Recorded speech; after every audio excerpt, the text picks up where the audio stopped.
पहलगाम के आतंकी हमले के खिलाफ भारत ने बालाकोट से भी बड़ा जवाब देने का प्रण कर लिया है। डिप्लोमेटिक स्ट्राइक के जरिए पाकिस्तान पर प्रहार तो किया ही गया है, लेकिन असल तैयारी तो उड़ी और बालाकोट से भी बड़े हमले की है।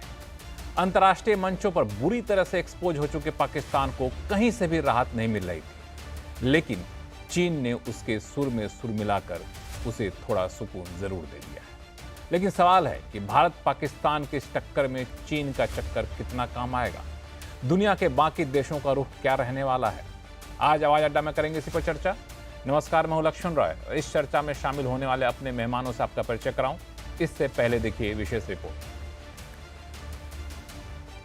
हर भारतीय का खून आतंकी हमले की तस्वीरों को देखकर खौल रहा है। मैं पीड़ित परिवारों को फिर भरोसा देता हूं, न्याय मिलकर रहेगा। इस हमले के दोषियों और साजिश रचने वालों को कठोरतम जवाब दिया जाएगा। अब आतंकियों की बची खुची जमीन को भी मिट्टी में मिलाने का समय आ गया है।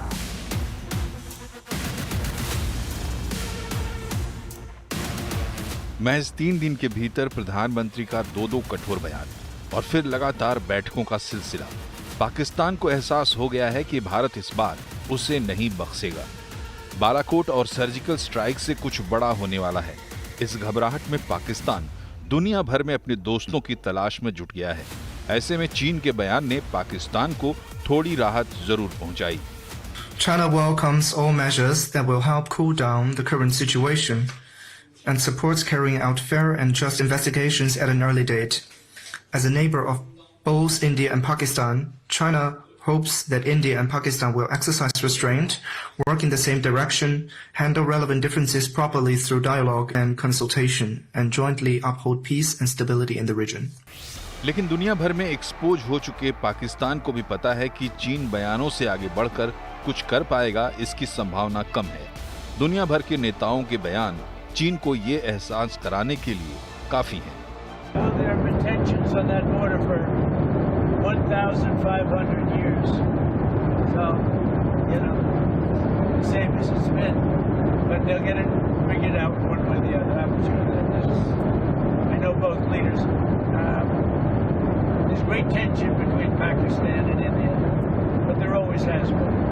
पाकिस्तान को दुनिया भर में दोस्त नहीं मिल रहे हैं, लेकिन भारत के भीतर तुष्टीकरण की राजनीति करने वाले कुछ एक बयान उसे दिलासा जरूर दे रहे हैं। I don't think that India should go that far, because it is a treaty. It has worked well even during the wars, and it offers advantages both to India and Pakistan. What will we do with water that is available? It will submerge Punjab and Jammu and Kashmir altogether. And water should flow down to the sea through its own course. That is what is happening this time. I have a feeling we mustn't go that far. इससे पहले कि इन बयानों की बदौलत ध्रुवीकरण हो, भाजपा हमलावर हो गई है। पाकिस्तान में इसका पूरा दुरुपयोग हो रहा है, मीडिया कैंपेन हो रहा है, सोशल मीडिया भरा हुआ है। तो क्या आपके पार्टी के नेता जिस समय देश को एक स्वर में बोलना चाहिए, तो जानबूझकर देश को पाकिस्तान की नजरों में और बदनाम करने के लिए बैठे हुए हैं क्या? हालांकि बात बात पर उलझने वाली प्रमुख पार्टियां, कश्मीरियत की दुहाई देने वाले नेता और मुसलमानों के पैरोकार इस बार पाकिस्तान को कोई सहारा देने के मूड में नहीं है। अफसोस है हमें कि हमारा पड़ोसी आज भी नहीं समझता कि उसने इंसानियत का कत्ल किया है। अगर वो ये समझता है, इससे हम लोग पाकिस्तान में चले जाएंगे। उनकी इस गलतफहमी को दूर करना चाहिए। हम जब 47 में उनके साथ नहीं गए, आज क्यों जाएंगे? हमने 2 नेशन थ्योरी तब पानी में फेंक दी थी, और हम 2 नेशन थ्योरी को आज भी मानने के लिए तैयार नहीं है। इससे जो ये समझते हैं कि हमें वो इससे कमजोर कर देंगे, हम इससे कमजोर नहीं, हम इससे मजबूत हो रहे हैं और उनको अच्छा जवाब देंगे। मैं हर वक्त डायलॉग का फेवर करता था, उन राष्ट्रों के घर वालों क्या कहेंगे? क्या हम बात करेंगे? क्या ये इंसाफ है? आज भारत चाहता है, वो नहीं बालाकोट नहीं, आज भारत चाहता है कि ऐसी बात हो, इसके बाद कभी ऐसी चीज ना हो। मेरा डिमांड ये है कि पाकिस्तान को फिर से FATF की ग्रे लिस्ट में लाना जरूरी है। फाइनेंशियल एक्शन टास्क फोर्स में उनको ग्रे लिस्ट में लाए। ग्रे लिस्ट में लाए तो उनको ये देखिए, इलीगल पैसों से फाइनेंस करे टेररिज्म ये लोग। भारत के जिन नेताओं के बयानों के सहारे पाकिस्तान उछलता है, आज उस पाकिस्तान को अब मुंह की खानी पड़ रही है। ऐसे में अगर भारत कोई बड़ी कार्रवाई करता है तो दुनिया के दूसरे देशों का रुख अपने पक्ष में करने में पाकिस्तान कितना कामयाब हो पाएगा, कहना मुश्किल है। आज सबसे बड़ा सवाल यही है, क्योंकि भारत में अलग अलग राजनीतिक दलों को जो प्रमुख नेता है उनमें एकता तो दिखी है, लेकिन भारत जब जवाबी कार्रवाई करेगा तो वहां पे दुनिया के ज़्यादा से ज़्यादा देश, ज़्यादा से ज़्यादा दिग्गज नेता भारत के साथ रहें, ये ज़रूरी है। लेकिन ये कितना संभव है, आज इसी पर करेंगे चर्चा। हमारे साथ खास मेहमान हैं पूर्व डिप्लोमेट अनिल त्रिगुणायत जी, दीपक वोरा जी, डिफेंस एक्सपर्ट मेजर जनरल के सिन्हा जी और वरिष्ठ पत्रकार नरेश कौशिक जी। आप सभी मेहमानों का बहुत बहुत स्वागत हमारे शो में। आप सभी को मेरा नमस्कार। शुरुआत में दीपक वोरा साहब आपसे करूँगा, चूँकि जिस तरीके के बयान भारत सरकार की तरफ से दिए गए पहलगाम हमले के बाद और फिर यूएस के तरफ से बहुत ही सधा हुआ बयान आया, ऐसा लग रहा था कि पाकिस्तान बिल्कुल अलग थलग पड़ गया है और एक्सपोज हो चुका है। लेकिन चीन का यह बयान आना, जो काफ़ी हद तक पाकिस्तान का खुलेआम समर्थन कहता है कि मैं आपके सोवरेनिटी की रक्षा करूंगा, आपकी मदद करूंगा और आपके सिक्योरिटी की चिंता जायज़ है, इस तरह के बयान क्या इशारा करते हैं? बहुत बहुत धन्यवाद साहब कि आपने दिया है आपके चैनल पर पार्टिसिपेट करने का, आपसे सीखने का। फिर आपके पास एम्बेसडर अनिल त्रिगुणायत हैं, जनरल सिन्हा साहब हैं और फिर हमारे वरिष्ठ पत्रकार हैं। मेरी क्या जरूरत है, मैं छोड़ के चाय पीने जा रहा हूँ, ये लोग आपको सब बता देंगे। नहीं, आपकी बहुत जरूरत है। Alright, thank you sir. मैं इसमें चाइना ने जो कहा है ना कि इंटरनेशनल इन्वेस्टिगेशन होना चाहिए, कितने अच्छे लोग हैं सर। वो ऑस्ट्रेलिया के एक प्राइम मिनिस्टर होते थे जब ये महामारी आई, उसने कहा कि there should be international investigation into the origin of the virus. चीन क्या बोला? अरे ऑस्ट्रेलिया, तुम तो च्युइंगम हो जो चीन के जूते में फंसे हुए हो, you are the white trash of Asia. अब सर चाइना और ताइवान का तो झगड़ा हो रहा है ना इस समय, तो क्यों नहीं इंटरनेशनल इन्वेस्टिगेशन की जाए कि किसका अधिकार है किसका नहीं है। और फिर चाइना फिलीपींस के बीच में जो साउथ चाइना सी आइलैंड्स में जो दंगा हो रहा था, इंटरनेशनल ट्राइब्यूनल ने तो फिलीपींस के हक में अपना निर्णय दिया था। चाइना बोला हम आपको रिकॉग्नाइज नहीं करते। अब हमारे साथ वो इंटरनेशनल इन्वेस्टिगेशन करना, ये चेहरा देखो इसका, लगता नहीं है शैतान की औलाद, ये पता नहीं इस आदमी का नाम क्या है, जो भी आप इसमें तस्वीर दिखा रहे हो। Sir there is no Mandarin, Mandarin उनकी भाषा है, मैंडरिन में कोई शब्द नहीं है सच्चाई के लिए, मैंडरिन में एक शब्द है हकीकत के लिए।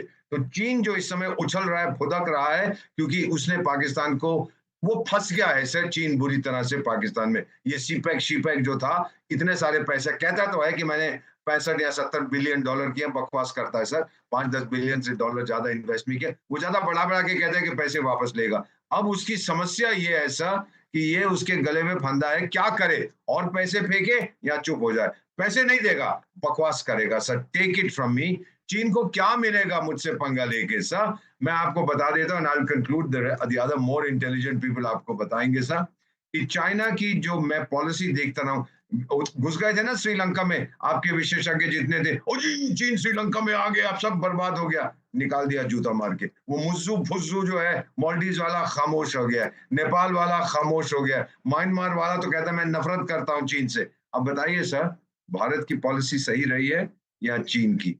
ऐसे ही हम इनको बढ़ा चढ़ा के बोलते हैं, एक देश नहीं है जो चीन पर भरोसा करता है। मेरे 3 अफ्रीकी देशों में विशेष सलाहकार हूं, एक देश को आउट ऑफ द 3 $1.1 बिलियन ऐसा ही कुछ चीन का लोन है, सॉफ्ट लोन।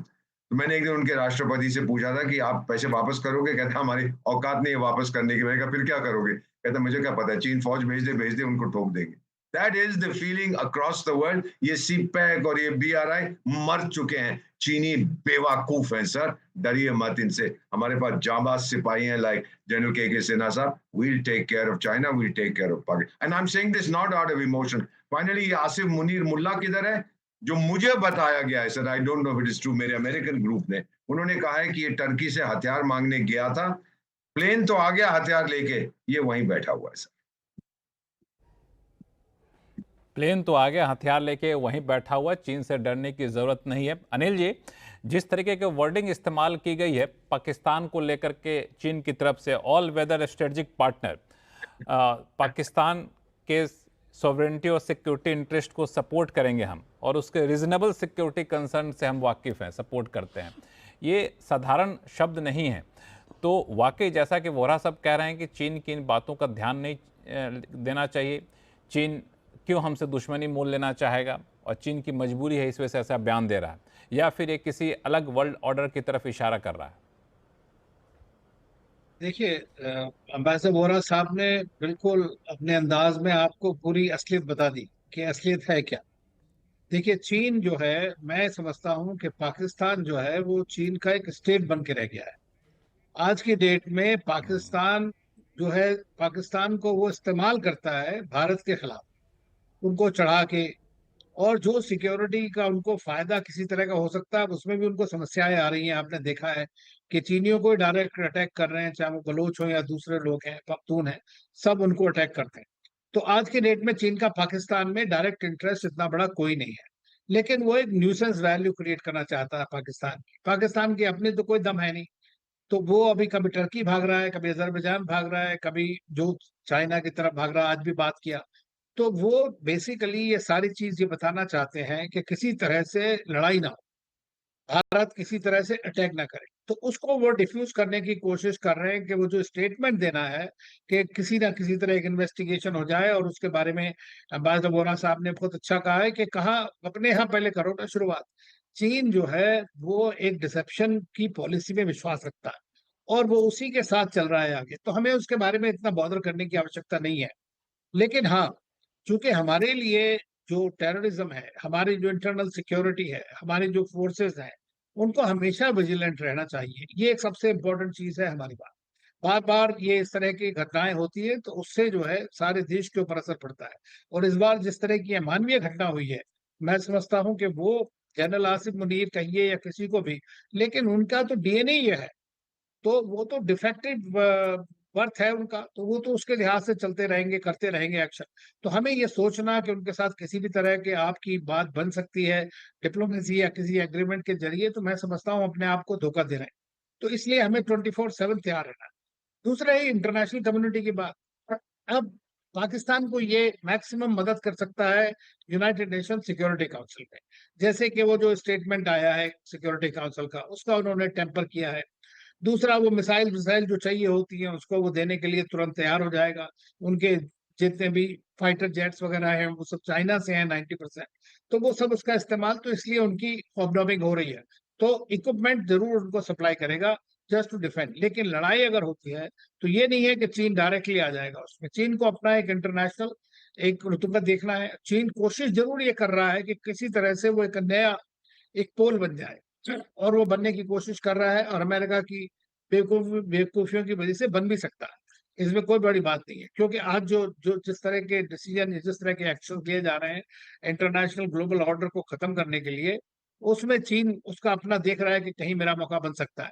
तो लेकिन वो इनके साथ में नहीं। दूसरी चीज, कहाँ पे चीन इनकी मदद करता है, जितने ये टेररिस्ट हैं, इनका जब डेजिग्नेशन की बात आती है 1287 कमेटी के अंदर यूएन सिक्योरिटी काउंसिल में, तो वो 6 महीने के लिए उसके ऊपर टेक्निकल ऑब्जेक्शन लगा देता है। उस बीच में पाकिस्तान उनको सब ट्रांसफॉर्म करके नई तरह के ऑर्गेनाइजेशन बना देता है, फंडिंग के लिए सारा ठीक हो जाता है। तो आप कहिए कि एफएटीएफ लगाओ या कुछ करो, तो वो पाकिस्तान के अंदर ये लॉन्ड्री चलती रहती है, और डिफरेंट टाइप ऑफ ऑर्गेनाइजेशन बनते रहते हैं। आज एक चैनल के ऊपर नजीम सेठी बोल रहे थे कि साहब टीआरएफ नाम का तो कोई ऑर्गेनाइजेशन ही नहीं है। आप ये सोचिए, अब इस तरह की जो वहां से बातें आएंगी और हरकतें होंगी, तो उसके लिए चीन उनके लिए एक यूएन सिक्योरिटी काउंसिल में बैठा हुआ एक ऐसा आका है जो उनकी वहां पे मदद करता है, और उस पर डिपेंड करते हैं। इस साल तो खैर पाकिस्तान भी सिक्योरिटी काउंसिल में खुद है नॉन परमानेंट मेंबर के तौर पर। तो मैं समझता हूँ कि हमें इनसे नहीं, लेकिन मेरा मानना यह है, और मैं अपने उसमें ये कह रहा हूँ कि हमें अपने आप को खुद को तैयार करना है, खुद को लड़ना है, और खुद ही को अपने को प्रोटेक्ट करना है। ये हमने देखा 40 साल से हम लड़ रहे हैं इसमें, और इस बार इनको एक बिल्कुल मुंह तोड़ जवाब देना चाहिए, ताकि आगे कुछ साल तो कम से कम ये शांति से बैठे। बिल्कुल, दो चीज़ आपने काफ़ी इंपॉर्टेंट कही। एक तो जिस तरीके के यूएस बिहेव कर रहा है, ऐसे में एक नया पोल के तौर पर उभरने की कोशिश शायद चीन करता हुआ दिखे, और ये चीन के लिए एक मौका है।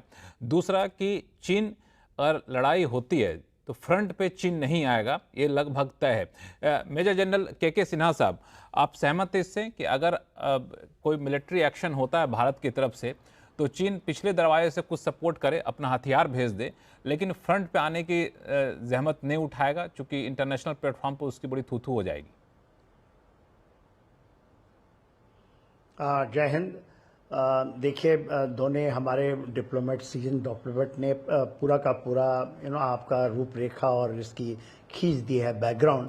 मैं उसे आगे की तरफ ले जाता हूँ। आपका सवाल है कि चीन के बनस्पत क्या चीन खुल करके सामने आएगा पाकिस्तान। देखिए, चीन जो है, यदि आप पाकिस्तान और चीन की संबंध को देखेंगे तो 47-48 से तो नहीं था, ये 1963-62 वॉर जब हुआ और हमारी मूर्खता से हम अपने पूरे मिलिट्री पावर को भी नहीं यूज़ किए, एयर पावर तो यूज़ ही नहीं हुआ, और हिंदी चीनी भाई भाई, Panchsheel, all those thing failed miserably, और India didn't lose that battle. 62 is a debacle, और उस समय भी शायद हम उस समय जमाने में भी हम सक्षम थे करने वाले, हमने किया नहीं। देखिए, बात 63 में सस्काम वैली है, आपने काराकोरम पास सुना है, और सियाचिन के ऊपर का इलाका है। वो खैरात में जो गिलगित बाल्टिस्तान का 78,000 स्क्वायर किलोमीटर का 1,740 किलोमीटर उसने पाकिस्तान ने चाइना को दे दिया, अक्साई चीन के 7 साल का लगता वही इलाका, और सोचा कि हम उसके गुड बुक, वहां से उसकी शुरुआत हुई थी। और उसके पहले 60 में 47 मत नहीं जाऊंगा यदि ये, क्योंकि इतिहास है 47-48 में क्या हुआ। 60 में हमने इंडस वाटर ट्रीटी, तो that time we felt it, क्योंकि मिलिट्री डॉक्ट्रिन का हिस्सा होता था इवन दैट टाइम। तो वी थॉट कि हम लोगों ने शायद 63 में आवाज हुआ था कि इसको आप सस्पेंड कीजिए, एब्रिगेट कीजिए, नहीं किया गया। वहां से इनकी रिश्ता शुरू होता है, और मैं बाद में नहीं जाता हूँ। 65 में उसने कभी कुछ नहीं किया, 71 में कुछ नहीं किया। 71 में आप ये बताइए, यहाँ पर बे ऑफ बंगाल में 7th fleet United States of America was there, और इधर यूके की जो अरेबियन सी में और बे ऑफ बंगाल में, अरेबियन सी में उनकी एयरक्राफ्ट कैरियर ऑफ यूके थी। और उस समय ईस्ट पाकिस्तान को सपोर्ट था, चाइना भी उसके साथ में था, उसकी पूरी थी। पर चाइना तो उस समय भी, क्योंकि उसको पता है कि यदि होगा तो बुरी हालत होगी, उस समय भी उसकी पता लग गया था। 62 के 67 में उसको पता लग गया था। आप यदि नाथुला और सायला की लड़ाई, वो सब शायद इतिहास के पन्नों में दब गई है, उसी समय उसको पता लग गया था कि नहीं, हम ये कर नहीं सकते। 99 में मैंने लड़ाई लड़ी है, 99 की लड़ाई के ऊपर में बहुत, और हम तो पाकिस्तान के उस धरती से जो कि गिल्गित-बाल्टिस्तान का हिस्सा है, कुछ जगहों को हमारी बटालियन ने, जब मैं सीओ था, हमने कैप्चर किया। वो अभी आज भी हमारा हिस्सा है, और उसको हम दिखाते नहीं, बात वो दूसरी है। देखिए, अभी शायद इस जंग के बाद हम दिखाना शुरू करेंगे, पाकिस्तान का हिस्सा है वो।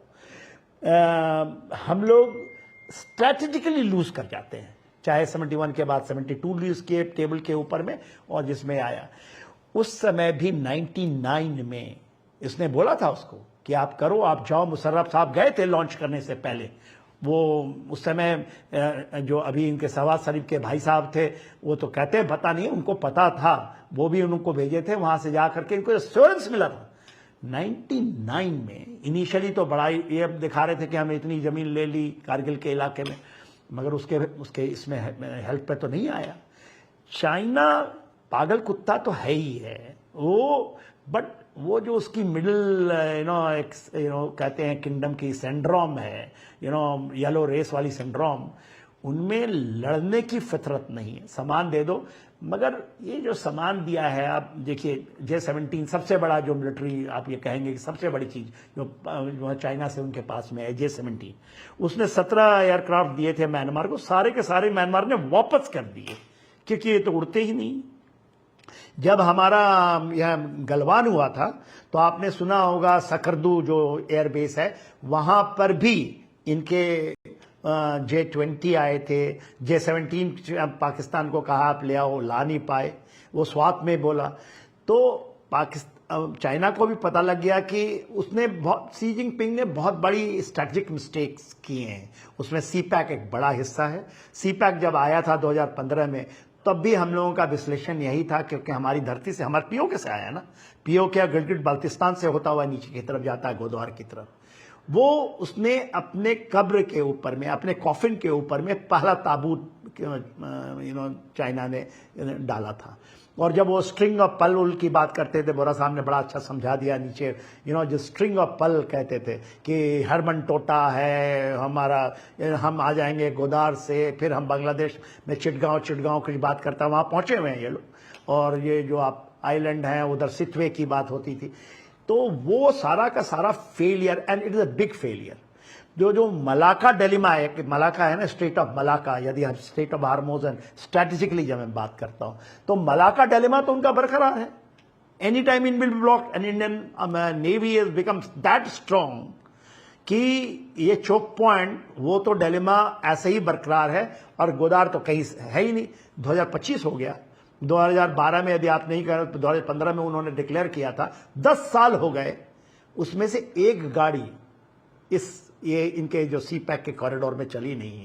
और वो हमारा जो सपना है, जो मेरी भी ख्वाहिश है कि शायद अपने जिन कंडखाल में देखेंगे, जो POK या गिलगिट बाल्टिस्तान, जो हमारा ज़मीन की धरती इन्होंने अपनाई है, तो वो एक स्ट्रैटेजिक टाइमिंग तो आया ही है। चाइना जैसे बताए, कभी भी आप ये रेस्ट अश्योर करके चलिए, चाइना उसने आपको पिन प्रिक करके, उसने पाकिस्तान का 2015 के आसपास में कहीं इन्होंने कन्विंस किया कि हम एक हाफ फ्रंट और खोल सकते हैं, वो टेररिस्ट अल बदर करके। TRF को तो आज आपने बताया ना कि कोई ऐसी चीज है ही नहीं। वो लश्कर तोयबा जैसे मोहम्मद जो तंजीम है, हिजबुल मुजाहिदीन का एक ऑप्शन नाम डाला कि भाई ये लश्कर सशकर नहीं चलेगा, अल्लाह की आर्मी नहीं चलेगी, तो इसको नाम दे दो TRF। ये एक अलबदर करके ये मान के चलाई थी। सिन्हा साहब, ये मान के चला जाए कि आप कहना चाह रहे हैं कि चीन ने भले ही जो भी समर्थन देने की बात करते हो, समय से पाकिस्तान की मदद करता हो CPEC के जरिए अलग अलग तरीके से, लेकिन किसी भी तरीके से फ्रंट पे आना नहीं चाहेगा। ये आपकी भी राय यहाँ पे निकल कर सामने आ रही है। नरेश कौशिक साहब, आप क्या मानते हैं कि जो माहौल है, अभी कुछ देर पहले हमारे साथ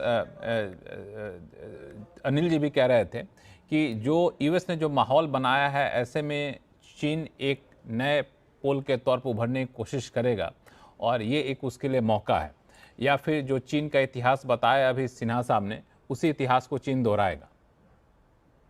देखिए, ये तीनों बहुत विद्वान लोग हैं, अनिल जी, दीपक जी डिप्लोमेटिक फील्ड में, और जनरल सिन्हा तो डिफेंस एक्सपर्ट हैं। तो मैं इनके सामने क्या तर्क पेश करूं, लेकिन मैं ये मानता हूं कि कभी भी दुश्मन को आपको हल्का नहीं आंकना चाहिए। इस समय जो स्थिति है, पाकिस्तान का अगर कोई दुनिया में दोस्त है तो वो चीन है, और चीन भी, कुछ भी आप कहें, चीन भी पाकिस्तान पर काफी कुछ निर्भर है। आपने देखा कि जो चीन में जो वीगर मुस्लिम लोग हैं, जिनके पास साथ बहुत ही स्लेव जैसे उन पर अत्याचार होते रहे हैं, और जिस तरह से उनको कैंप्स में रखा गया है, उसके ऊपर कोई क्यों नहीं बोलता? वहां पर कभी कोई हमले क्यों नहीं होते? क्योंकि पाकिस्तान ने उसको बचा के रखा। पाकिस्तान जितने भी मुस्लिम इस्लामिस्ट जो ग्रुप हैं, टेररिस्ट ग्रुप, उनको वो कंट्रोल करता है काफी। पाकिस्तान के तो करता ही, और पाकिस्तान समर्थित जो ग्रुप हैं वो और जो दुनिया में है, उनके साथ भी उसका मेल जोल है। तो वो चीन की मदद इस तरह से करता है। इसीलिए आपने सुना होगा कि चीन में कभी आतंकवादी हमला, इस्लामी हमला नहीं होता, क्योंकि पाकिस्तान उसकी मदद करता रहता है। और अफगानिस्तान में भी तालिबान के साथ भी चीन ने इस तरह से बना के रखा है कि तालिबान के लोग भी वहां कुछ ना करें। इसके अलावा तालिबान के साथ जो इस समय जो पाकिस्तान की जो कशमकश चल रही है, उसमें भी चीन का समर्थन पाकिस्तान को प्राप्त है। और आप कुछ भी कहें, देखिए, ग्वादर जो पोर्ट है, वो इस दुनिया में बहुत लोग मानते हैं कि वो दरअसल चीन का एक तरह का नेवल बेस है। तो भारत को उसको लेकर चिंता तो करनी चाहिए। कोई 60 बिलियन से ज्यादा का इन्वेस्ट चीन ने पाकिस्तान में किया हुआ है। हालांकि दीपक जी उस को नहीं मानते, लेकिन मैं ये मानता हूं कि और जो मैंने अंतर्राष्ट्रीय जो आंकड़े देखे हैं उसके हिसाब से 60-65 बिलियन के करीब ये इन्वेस्ट चीन ने किया हुआ, और उसमें उसका अपना इंटरेस्ट है, इसलिए उसने किया हुआ है। और इस समय जो पाकिस्तान की जितनी भी सेना है 2021 में के बाद से जब अमेरिका पाकिस्तान से पीछे हटा, तो सहारा तो पाकिस्तान को चीन का ही है। उसका सारे जो फौजी असला है उसका, वो ज्यादातर पाकिस्तान के पास चीन का ही है। उसके पास जो अमेरिकी F-15 है वो तो अब करीब करीब अपनी अंतिम सांस ले रहे हैं। तो इसलिए आप उनको अभी JF-17 उन्होंने चीन के साथ मिलकर बनाया है, और चीन ने अभी कुछ दिन पहले ही वहां पर, जैसी हमने रिपोर्ट्स सुनी हैं, देखी हैं, PL-15 जो मिसाइल है, जो कि काफी आधुनिक मिसाइल है, लॉन्ग रेंज वाला एयर टू एयर मिसाइल है, वो चीन ने पाकिस्तान को दिया है। और जो पाकिस्तान का जो JF-15 जो एयरक्राफ्ट है 17, उस पर ये PL-15 लगा हुआ है। तो इसका मतलब यह है कि और हमारे पास और जो उसके टक्कर का जो मिसाइल है वो मीटियोर है, जो रफाइल पर लगा है, जो कि मैच 4 तक जाता है, जबकि ये चीन का मैच 5 तक जाता है। तो मैं बात ये कह रहा हूं कि आप दुश्मन को कम मत आंकिए, और अगर कोई लड़ाई होती है तो ये बात तो सही है कि चीन पाकिस्तान के साथ नहीं आएगा, लेकिन जो बहुत जरूरी होता है किसी भी सैनिक मुठभेड़ में, वो होता है लॉजिस्टिक सपोर्ट। तो चीन ना केवल उसको हथियारों की सपोर्ट तो कर ही रहा है, और हथियार जो पुर्जे वगैरह भी उनको देता रहेगा, इसके अलावा वो लॉजिस्टिक सपोर्ट वो करेगा। हम अमेरिका पर और पश्चिमी देशों पर ये भरोसा कर सकते हैं एक हद तक कि वो हमें डिप्लोमेटिक सपोर्ट देंगे, इसके बारे में तो मैं समझता हूं कि हमें शक नहीं होना चाहिए। लेकिन वो हमें लॉजिस्टिक सपोर्ट देंगे कि नहीं, जो चीन पाकिस्तान को जरूर देगा, ये हम अभी विश्वास नहीं कर सकते हैं। इसलिए मैं समझता हूं कि हमें जो है थोड़ा सा गंभीरता से इस विषय को लेना चाहिए, और हम चीन की सपोर्ट को हम कम नहीं आंकना चाहिए। चीन के सपोर्ट को हमें कम नहीं आंकना चाहिए। सिन्हा साहब, संक्षिप्त में आपका रिएक्शन चाहूंगा, क्योंकि मैं देख रहा था जब कौशिक साहब बोले तो आप कुछ कागज उल्टा रहे थे, तो मुझे लगा कि शायद आप जवाब देना चाहते हैं कि आखिर ये पाकिस्तान को जो लॉजिस्टिक सपोर्ट चीन की तरफ से मिल रहा है, उसका काट हमारे पास क्या होगा? डिप्लोमेटिक सपोर्ट यूएस से मिलेगा कि नहीं मिलेगा? वोरा साहब और अनिल जी के पास जाऊंगा लेकर के मैं सवाल। देखिए, भारत कभी भी ऐसे नहीं कि पहले सपोर्ट ले और फिर वो किसी की कार्रवाई को करता है।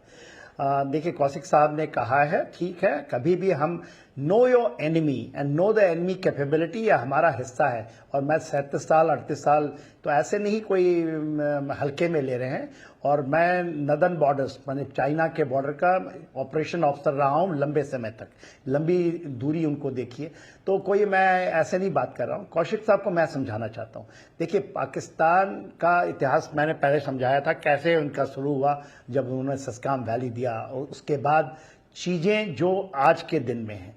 उन्होंने पाकिस्तान ने एक सी जिनपिंग को, मैं उनको 2012 में आए हैं ये, उसके से समझाता हूं, इन्होंने इनको दिखाया कि देखिए रेयर अर्थ मटेरियल बहुत अफगानिस्तान में बहुत बड़ा है, अफगानिस्तान में ऐसा समय आ रहा है कि अमेरिका इसको छोड़ के जाएगा और आप पूरे के पूरे इसके अंदर में हावी हो जाएंगे, ये हमारा स्ट्रैटेजिक डेप्थ है। और ये जब आपने देखा होगा, पाकिस्तान बड़ा कह रहा था जंजीरें काट दिए हमने, भगा दिया अफगानिस्तान, बट उनको यही पता नहीं कि डूरन लाइन, आज उसी डूरन लाइन में तालिबान और उधर बलूचिस्तान, ये इनकी गले की हड्डी बन गई है। पाकिस्तान चाइना के लिए सी पैक, और ये रियलिटी है, ये कोई मैं ऐसे नहीं हल्के में बोल रहा हूं, कौशिक साहब को समझाना चाहता हूं। आज उनको ऐसा लगा था कि हम इधर चले जाएंगे, अफगानिस्तान भी हमारे इसमें आ जाएगा, अमेरिका जाएगा और हम अपना सेंट्रल एशिया में पूरा बढ़ा लेंगे। भले ही चाबहार से हो सकता है इंडिया आ रहा हो, मगर हम उधर से गोदार में कौशिक साहब 10 साल हो गए, वहां पर एयरक्राफ्ट का ये भी उन्होंने कर दिया, एक एयरक्राफ्ट नहीं उड़ी है। आपने कह दिया चाइना ने मिलिट्री बेस बना दिया। तो आप हमें बताइए कि कौन सी मिलिट्री बेस में कितने लोग वहां पर बैठे हैं, कितनी उनके शिपें हैं, वो कहां शिप किधर से लेके आ जाएगा? क्या वो शिप आर्टिक ओशन से, उसको मलाका स्ट्रेट, देखिए ये जो स्ट्रैटेजिक डायमेंशंस को समझने के लिए बहुत जरूरी है। केवल हम ये कह दें जैसे J-17, J-10, FC-31, कौशिक साहब ने नहीं बात की, उन्होंने PL-15 की बात की, उन्होंने कह दिया मेटोर मिसाइल के साथ इसका आ सकता है, ब्रह्मोस हमारे सारे रह गए, वो हमारी ट्राइड है, वो टैंक VT-4 दे दिया है जिसको ये लोग अल खालिद कहते हैं। अरे भाई साहब देखिए 65 में कहते थे पैटर्न टैंक है चाइना के पास में, यही सेम साइबर एयरक्राफ्ट है हमारे पास। नेट होती थी, मच्छर कहते थे कि ये 5 मिनट नहीं टिकेगा। ये 71 की लड़ाई में तो मैंने आपको पूरा बांध दिया कि अमेरिका नीचे, इधर यूके के एयरक्राफ्ट, उधर चाइना के पूरी की पूरी फौज, उधर से ये पाकिस्तान इधर बैठा हुआ, और ईस्टर्न और वेस्टर्न फ्रंट, 2 फ्रंट में हम लड़ाई लड़ रहे थे, और इन्होंने कह दिया 2.5 फ्रंट की। देखिए ये टोटल खोखली बातें हैं, और ठीक है, I am telling with lot of experience and analysis. ये जब हमारे मन में हम कब हारते हैं, वो हम अपने दिमाग से हारते हैं, ना कि अपने जज्बे से या हमारी capability. We have got a huge capability. हम अपने दिमाग से हारते हैं, जज्बे से जज्बा बना के रखिए, और हमारे पास बहुत क्षमता है। दीपक वोरा साहब, एक सवाल जो कौशिक साहब ने कहा भी कि अगर जिस तरीके से चीन ने खुलेआम समर्थन दिया है, लॉजिस्टिक सपोर्ट दिया है, लेकिन सिन्हा साहब ने कहा कि लॉजिस्टिक सपोर्ट पाकिस्तान के बहुत काम आने वाला नहीं है, लेकिन क्या डिप्लोमेटिक सपोर्ट यूएस देगा हमें? अब तक के रुख से क्या लग रहा है वोरा साहब? का मतलब क्या? एम्बेसडर अनिल त्रिगुनाथ बैठे हुए यहाँ, पूछिए उनसे। मुझे तो 52 साल हो गए हैं सर डिप्लोमेसी में, एनकाउंटिंग क्या मतलब होता है सर? सर आप ही जवाब दें, आप जवाब दें। ऑलराइट सर, मैं आपको बताता हूँ sir, diplomatic support means nothing. Pakistan जब ये कश्मीरी आतंकियों को कहता था मैं तो मॉरल और डिप्लोमेटिक सपोर्ट देता हूँ, तो मैं भी तो बलूचिस्तान के लोगों को मॉरल और डिप्लोमेटिक सपोर्ट देता हूँ, और मैं कुछ करता नहीं हूँ। मैं तो चाणक्य की संतान हूँ, ये बच्चे हैं कल के मेरे सामने। अभी कौशिक साहब बोले कि don't under estimate your enemy. Sir मैं एक चीज आपको बताऊं, जब आपका दुश्मन गलती कर रहा हो ना, don't stop him. Who says we underestimate our enemy? ये देखा आपने जो जनरल साहब बैठे हुए हैं, one of the most highly decorated soldiers in the world sir, an outstanding son of India. तो ये पत्रकार साहब क्षमा कीजिए, ये कहना बड़ा, उसके मेरी मैक 5 है, उसकी मैक 6 है, उसकी मैक 4 है, what does that mean sir? कहां ताकत उसके पास मुझसे पंगा लेने की? लेगा मुझसे वो पंगा? देख ले आपने क्या हो रहा है वहां पर सर। सो मेरा बेसिकली, आप फिर सर शुरू में हमारे एंकर साहब बोले चाइना अपना एक पोल, एक खंबा बना रहा है। चाइना की लीडरशिप कौन एक्सेप्ट करेगा सर? चलिए मैं लीडर हूं, पर मेरी लीडरशिप एक्सेप्ट तो होनी चाहिए ना। आप करेंगे, जनरल साहब करेंगे, अनिल त्रिगुनाथ करेगा, पत्रकार साहब करेंगे। If there is nobody accepts my leadership, how do I become a leader? कौन सा पोल मैं बनाऊंगा? सर डिप्लोमेटिक सपोर्ट का कोई कुछ मतलब नहीं होता। मेन मतलब यह होता है, एडलमैन ट्रस्ट बैरोमीटर देखिए सर, चीन का ट्रस्ट लेवल किसी भी देश में रॉक बॉटम, कोई भरोसा नहीं करता चीन के ऊपर, तो वो क्या लीडरशिप करेगा सर? वो जितने मर्जी हथियार बना ले। एक किताब उनकी नहीं थी जनरल साहब, वो क्या है उसका, सुन त्सू ने जो किताब लिखी थी कि लड़े बिना किस तरह जीत सकते हैं, क्योंकि डरपोक है, नपुंसक है, लड़ना आता नहीं है। सर कौन सी दुनिया में किसी ने लड़ाई कब जीती है विदाउट फाइटिंग?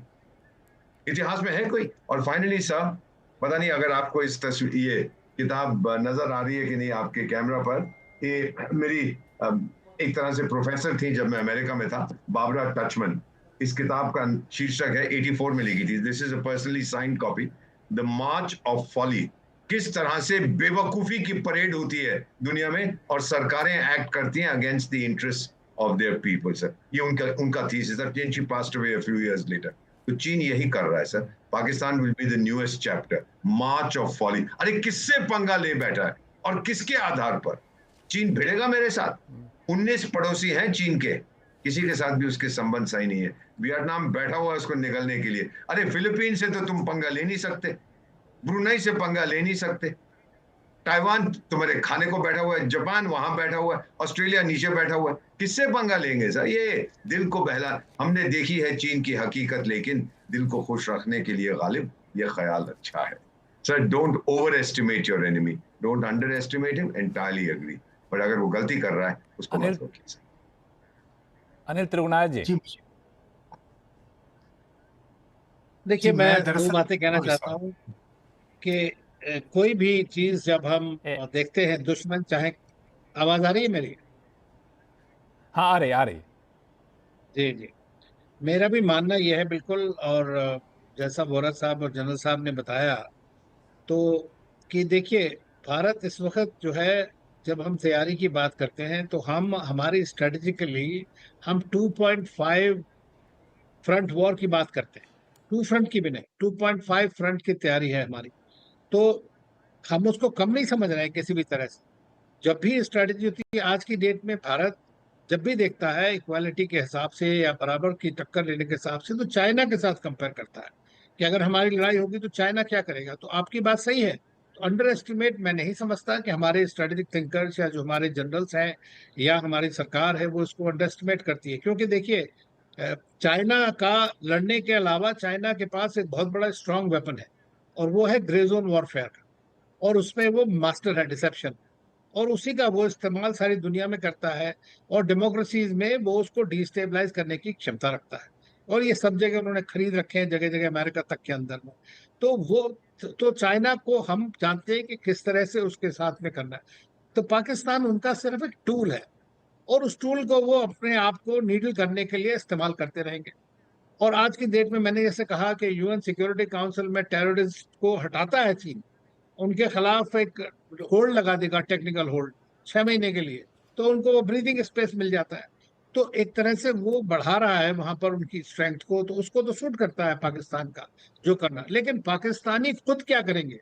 उनकी जो हालत है वो इतनी खराब है, उनकी इकोनॉमिकली, पॉलिटिकली, उनकी मिलिट्रीली, हर तरफ, तो वो किस तरह से सरवाइव करेंगे?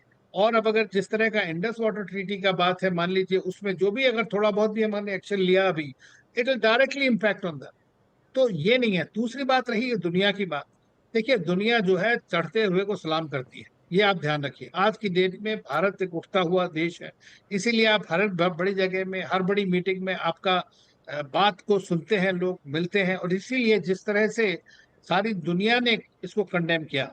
देखिए बाकी सारे, चाहे वो मिडल ईस्ट के लोग हों, चाहे वो अमेरिका है, चाहे वो रशिया है, चाहे चीन हो, कोई भी हो, सबको ये पहला काम ये करता है भाई लड़ाई नहीं होनी चाहिए। हम क्या कहते हैं? हम भी तो ये कहते हैं कि भाई अपनी चीज डायलॉग डिप्लोमेसी के जरिए करिए, लेकिन जो सफर करता है वही जानता है।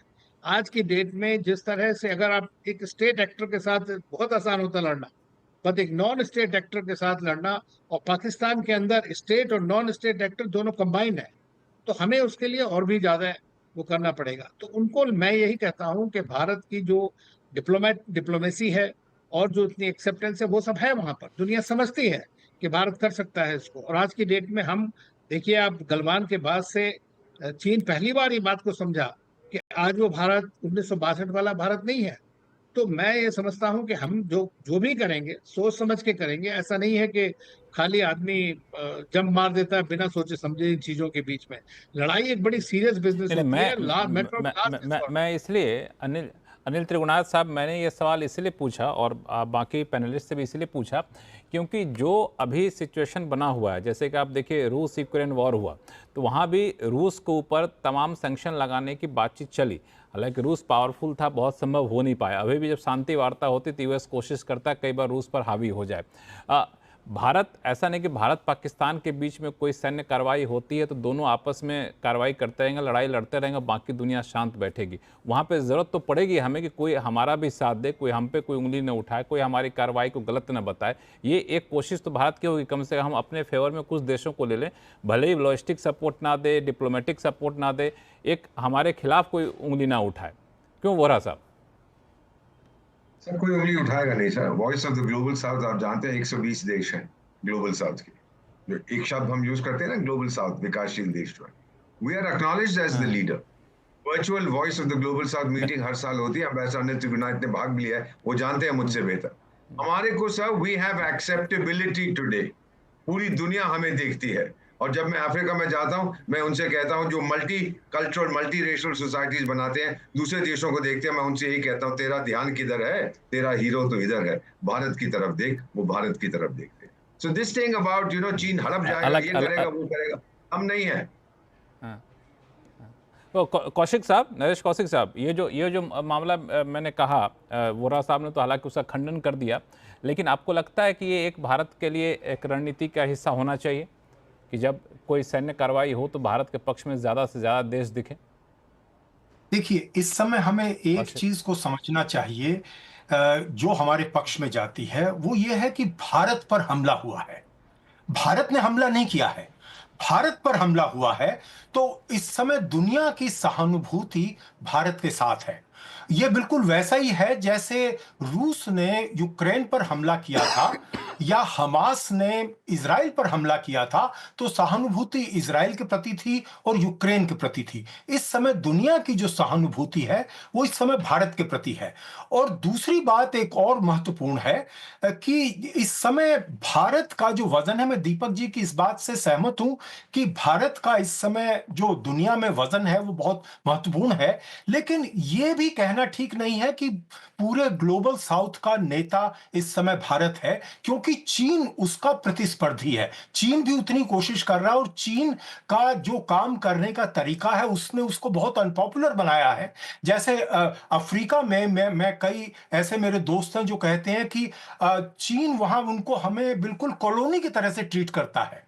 तो वहां पर चीन के प्रति विरोध, और चीन के प्रति विरोध पाकिस्तान में कितना ज्यादा है ये आप देखिए। कितने पिछले साल भर में कोई 10-12 तो चीनी मरे हैं, कई आधा दर्जन से ज्यादा हमले हुए हैं चीनियों पर। तो चीन पॉपुलर नहीं है। लेकिन जो मैं पहले कह रहा था कि चीन पाकिस्तान का बहुत बड़ा और मैं समझता हूं कि सबसे महत्वपूर्ण समर्थक है, सबसे बड़ा उसका एलाई है। तो ये बात हमें समझनी चाहिए। दूसरी बात ये है कि तो ज्यादा कौशिक साहब ज्यादा मोटी जो भाषा में कह देना चाहिए कि चीन की कॉलोनी है पाकिस्तान, तो सारा कुछ तो वही कर ही रहा है चीन, तो उसमें समर्थक शब्द बड़ा ही सज्जन वाला शब्द हो जाता है।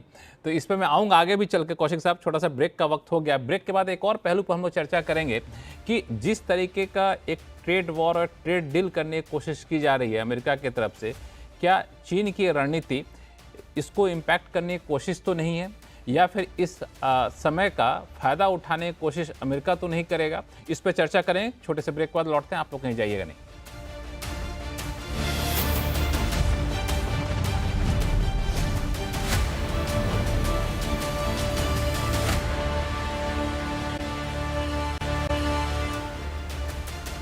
ब्रेक के बाद एक बार फिर से आपका स्वागत। हम लोग चर्चा करेंगे भारत पाकिस्तान के बीच बढ़ते तनाव के दौरान दुनिया में कौन किसके साथ होगा, चीन की नई रणनीति क्या इशारा कर रही है।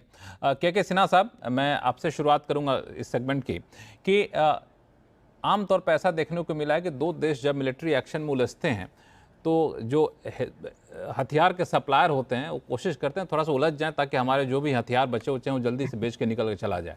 तो क्या इसका फ़ायदा उठाने की कोशिश इस तरीके की यूएस की तरफ से आप देख सकते हैं? क्योंकि जो खबरें आ रही हैं, चीन ने कुछ फाइटर भेज दिए, टर्की ने कुछ भेज दिए पाकिस्तान को, तो अमेरिका भी कहेगा कि चलो जी हम तो रहेंगे आपके साथ, हाँ आपका समर्थन पहले भी कर चुके हैं, लेकिन कुछ हमारे हथियार ले लो आप।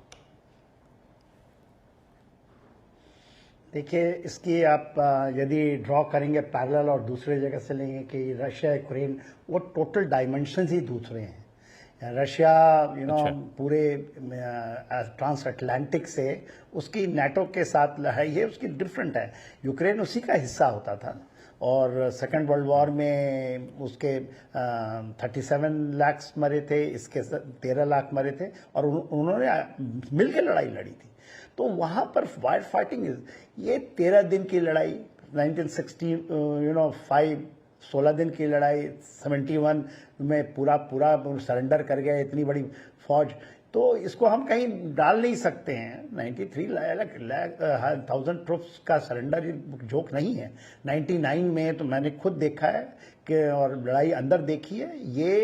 ये इनके अफसरों के पास, ये लड़ते हैं किनसे? जिहादियों से। ये लड़ते हैं, उनके स्ट्रेटजिक आर्म्स हैं, वो वहाँ पर भी यही जिहादी का था। ये नहीं कहता हूँ कि मिलिट्रली क्योंकि हमारे पास ये है तो इसको कर। कोई भी आपकी उलझन नहीं होगी। पागल इंडिया पागल नहीं है, रिट्रीब्यूट करने का बहुत तरीका है। और हम किस चीज के अगेंस्ट में हैं? हम तो यह है कि जिहाद आप नहीं करेंगे। Terror and talk will not go together. इन्होंने जिहाद यहां पर डाला है, हमारे निहत्थे लोगों को मारा है, आपने किया। देखिए, प्रधानमंत्री मोदी साहब ने जब 14 में हुए थे तो उन्होंने बुलाया था नवाज शरीफ को यहां पर, वो खुद चले गए थे। तो ये एक बहुत बड़ा लीडरशिप की क्वालिटी है कि उन्होंने भी वाजपेयी साहब का हुआ बस डिप्लोमेसी में मौका दिया। मगर जब आप उसके बाद पठानकोट वो लौटे नहीं, पठानकोट हो गया, उसका दूरी कर गए। तो सीमाएं जब टांगी तो आपने एक बार ट्रिब्यूट करके देखा सर्जिकल स्ट्राइक पहले भी होती थी, मगर वो हमने खुले तौर पे बोला कि हम अंदर घुस के मारेंगे और आ गए हमने। फिर आपने पुलवामा हिम्मत की 2019 में आपने उसको रिट्रीब्यूट किया, वन स्ट्राइक ही था ना। मगर आप यदि आपने उसके बाद 2023 से फिर शुरू कर दिए थे, जो इनकी टेरर की साइकिल होती है ना, एक साइकिल होती है। 2023 में आज आप कर रहे थे, यदि आप 2024 में बोलिए तो रियासी में क्या हुआ था, वो तो इससे भी बड़ा था, पहलगांव से भी बड़ा था। वो तो यात्रियों के बस को जा रही थी, उन्होंने उड़ा दिया था। मगर उस समय भी आपने इसको जाने दिया, हमने सीजफायर भी नहीं तोड़ा। तो जब आपकी सीमाएं बढ़ जाती, आप क्या करेंगे? क्या आप हम ये कहना चाहते हैं या हमारा निष्कर्ष निकलता है कि कुछ मत करो, पाकिस्तान को छोड़ दो, फिर एक बार उसको मौका दे दो कि क्या हमारी डिप्लोमेटिक प्रॉब्लम आ जाएगी किसी के साथ, हमें को टर्की से। सिन्हा साहब, मेजर जनरल सिन्हा साहब, मैं आपको बीच में रोक रहा हूं, मैं बाकी मेहमानों के पास जाऊंगा। एक छोटा सवाल और आपसे लूं, चूंकि आपकी जो एक्सपर्टीज है, तो ये सवाल मैं पूछना चाह रहा था, आपसे अच्छा जवाब कोई देगा नहीं, कि अभी जो माहौल बना हुआ है, आपके हिसाब से बेस्ट पॉसिबल एक्शन क्या हो सकता है भारत की तरफ से, जो आपने तो ग्राउंड पे देखा है और लंबे समय से देखा है? देखिए, बेस्ट पॉसिबल एक्शंस आप देख ही रहे हैं। स्पेक्ट्रम ऑफ स्पेकुलेशंस बहुत बड़ा है। ये वो भले ही बोले न्यूक्लियर लास्ट में न्यूक्लियर है, तो न्यूक्लियर एक्सचेंज तो होगा नहीं, वो तो न्यूक्लियर बोगी है जो वहां से बार बार आता है। तो ये कन्वेंशनली इट कैन, एक देखिए हमारा हाई इंटेंसिटी है, लो इंटेंसिटी है, वेरी लिमिटेड है, लोकलाइज्ड है। Kargil war is localised war, 2 division लड़ी हमारी फौज की बस, और पाकिस्तान के छटपटाने पे ही छोड़। हमने उस समय एयरफोर्स भी वेरी लिमिटेड यूज किया, या नेवी तो यूज ही नहीं किया। देखिए, कहीं नहीं कहीं आपको कुछ ना कुछ तो देखिए, आप ऐसा स्ट्रेटेजिक टाइमिंग है, उसके ड्यूरल लाइंस के ऊपर में बहुत बड़ा थ्रेट है, जिसको स्ट्रेटेजिक डेप्थ मानता था। आप यदि आप नहीं पढ़ पाते हैं कि बलूचिस्तान के 37 डिस्ट्रिक्ट में 9 डिस्ट्रिक्ट है, मैं नहीं कह रहा हूं, फवाद साहब कह रहे हैं, एग्जैक्टली वही है। उन्होंने अपना इंडिपेंडेंस घोषित कर दिया है। सराकी की लड़ाइयां शुरू हो गई, सिंध में प्रॉब्लम है। तो हम ये नहीं कहते, यदि आप कहिए या तो पीओके का मत लीजिए, आपने पार्लियामेंट का रेजोल्यूशन के पीओके हमारा है, गिलगिट बाल्टिस्तान 78,000 वो हमने उसको दे दिया।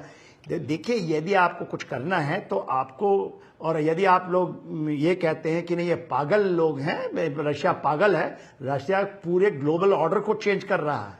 उसी तरह इजराइल अकेला 1 लाख की फौज है ना इजराइल की, बस 1 lakh, he is fighting his 6th front. तो ये हम कहते हैं ना कि हम बुद्धों का देश है, हम गांधी हैं, अहिंसा अहिंसा।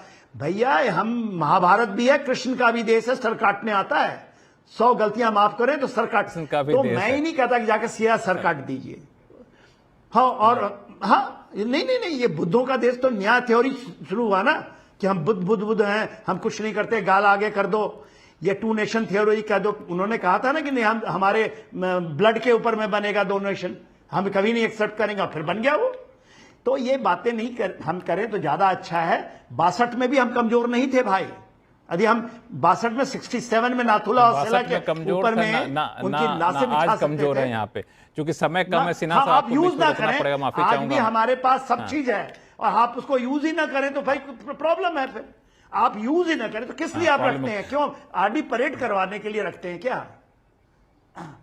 बिल्कुल, आर्मी परेड कहानी रखते हैं क्या, बहुत ही अच्छा मुद्दा आपने उठाया है। वोरा साहब, मैं थोड़ा सा आपको दूसरे इशू पर ले जाऊंगा, जो मैंने ब्रेक पे जाने से पहले अपने दर्शकों से कहा भी था कि ऐसे समय में ये सारा कुछ हो रहा है जब ट्रेड डील को लेकर नेगोशिएशन चल रहा है यूएस के साथ भारत का।